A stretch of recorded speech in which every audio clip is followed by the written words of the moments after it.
பாவக்காய் பாருங்கள், கசப்பு தெரியாத எப்படி செய்யணும்னு பாருங்கள்.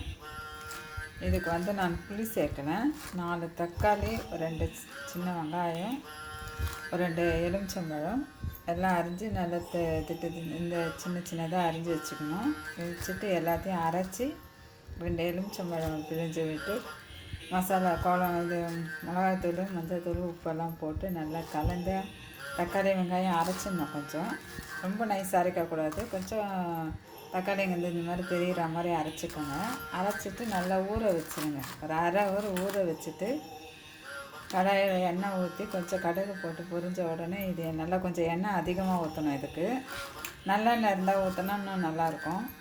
அது நல்லா ஊற்றி நல்லா சூடான பிறகு இதை போட்டு நல்லா தம் போட்டு மூடிட்டிங்கன்னா ஒரு காலை ஒரு வெந்துடுச்சுன்னா நல்லா சூப்பராக இருக்கும்.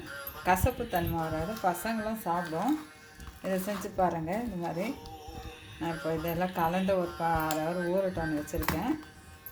இந்த மாதிரி மெத்தடில் செய்யுங்க. புளி சேர்க்கலை, எலுமிச்சம்பழம் சாறு, ஒரு 4 தக்காளி, ஒரு 2 வெங்காயம் எல்லாம் அரைச்சிட்டு இதில் கலந்துருங்க. கலந்து ஒரு அரை ஹவர் ஊற வைங்க. மசாலாலாம் போட்டு அரை ஹவர் ஊற வச்சுட்டு அதுக்கப்புறம் எண்ணெய் காஞ்ச வரைக்கும் இதில் போட்டு ஒரு 1/4 ஹவர் தம் போட்டு நல்லா மேலே அந்த எண்ணெய் நிற்கிற அளவுக்கு இருக்கணும்.